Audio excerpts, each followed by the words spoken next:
Saudara-saudara yang dikasihi Tuhan, sebelum kita mendengarkan firman Tuhan, nats renungan untuk kita hari ini, marilah kita bersatu di dalam doa. Damai sejahtera Allah yang melampaui segala akal, itulah yang memelihara hati dan pikiran saudara-saudara di dalam Kristus Yesus Tuhan kita. Amin. Bapak, Ibu, saudara-saudara yang dikasihi Tuhan, firman Tuhan nats renungan untuk kita hari ini, Kamis tanggal 23 Januari 2025, sesuai dengan Almanak HKBP, tertulis dalam kitab Efesus, pasal yang pertama ayat 9 dan 10. Efesus 1 ayat 9 dan 10.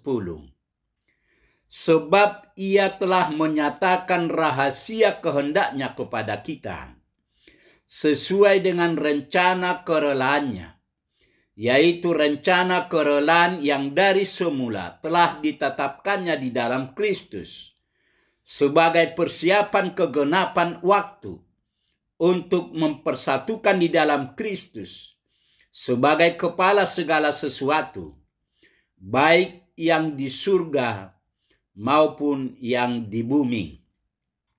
Sebab ia telah menyatakan rahasia kehendaknya kepada kita, sesuai dengan rencana kerelaannya, yaitu rencana kerelaan yang dari semula telah ditetapkannya di dalam Kristus, sebagai persiapan kegenapan waktu, untuk mempersatukan di dalam Kristus sebagai kepala segala sesuatu, baik yang di surga maupun yang di bumi. Demikian firman Tuhan, dipersatukan di dalam Kristus. Saudara-saudara yang dikasihi Tuhan, surat Efesus ditulis oleh Rasul Paulus selama masa penahanannya di Roma, sekitar tahun 61 sampai 62. Pesan utama surat Efesus adalah kesatuan di dalam Kristus. Pesan utama muncul pertama sekali di Efesus.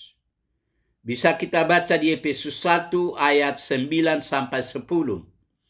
Di situ dinyatakan bahwa Allah telah memberitahukan kepada kita rahasia kehendaknya, yaitu untuk mempersatukan di dalam Kristus sebagai kepala segala sesuatu, baik yang di surga maupun yang di bumi.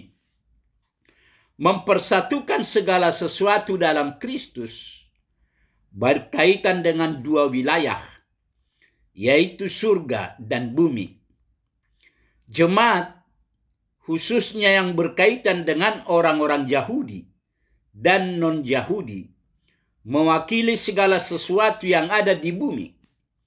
Pemisahan antara orang-orang Yahudi dan non-Yahudi yang saling bermusuhan merupakan hambatan yang perlu diatasi agar tujuan ilahi untuk mempersatukan segala sesuatu dalam Kristus dapat digenapi.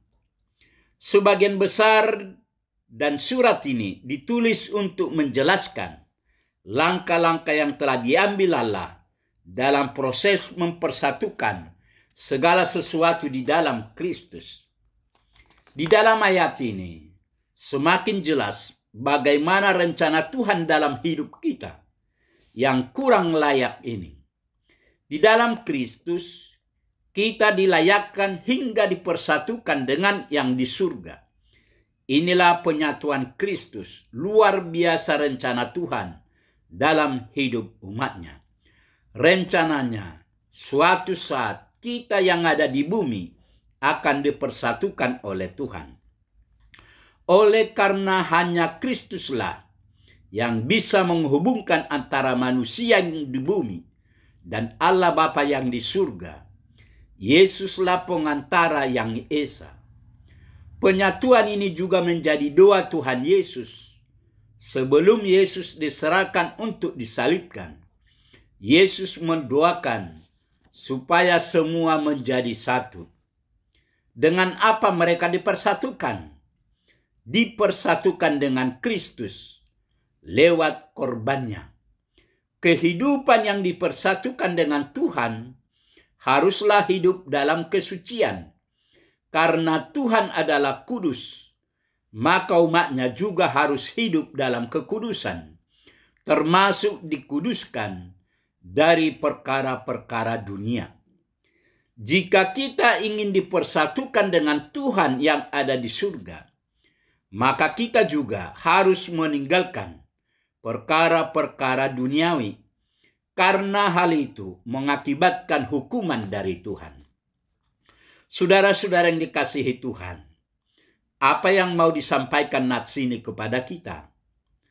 Kenaikan Tuhan Yesus ke surga menjadi acuan bagi orang percaya. Di balik kehidupan sekarang, kita menantikan kehidupan selanjutnya di surga.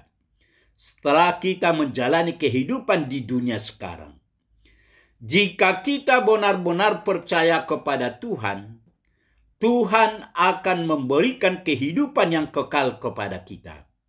Dan kita akan beroleh kesempatan bersekutu dengan Allah dalam persekutuan yang abadi itu. Amin. Marilah kita berdoa. Tuhan Allah Bapa di surga, terima kasih Tuhan atas firman Tuhan yang telah mengingatkan kami pagi ini.